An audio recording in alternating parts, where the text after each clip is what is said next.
Кыргызстанда 19 сентябрь улуттук аза күтүү күнү деп жарыяланды. Тиешелүү жарлыкка президент Садыр Жапаров кол койду.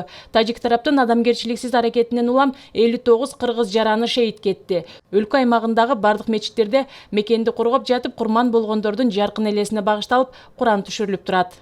Жарыяланган үчүн бар имамдарга тапшырма бердик. Негизи ошо мечиттерде булардын акылдарына дуа кылып, эли жерге тынччылык сурап, булардын үй бүлөлөрүнө терең кайгылуу менен көңүл айтуу кылар деген тапшырмаларды бердик. Иншалла Кудай мындай күндөр кайталабасын, ар дайым асманыбыз ачык болсун.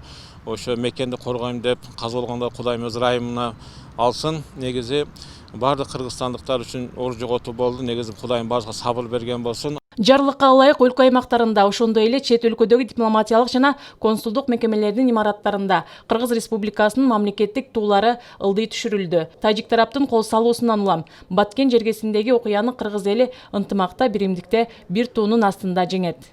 Аябай кайгылуу мына бүгүн Кыргызстан боюнча аза күтүү болуп атат. Ошо балдардын жаткан жери жайлуу болсун, топурагы торко болсун.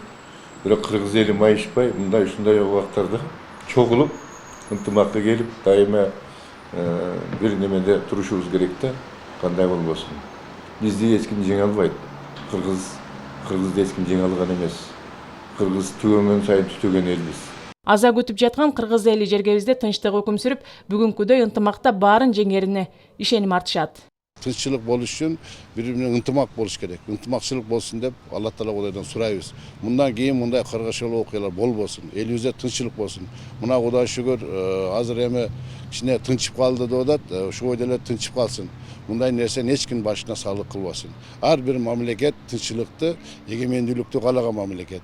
Батырларча курман болгон эр азаматтардын элесин кыргыз эли унутпайт. Бактыгүл Тишибаева, Жалмызак Нурдавлет уулу, Жалал Абад шаары.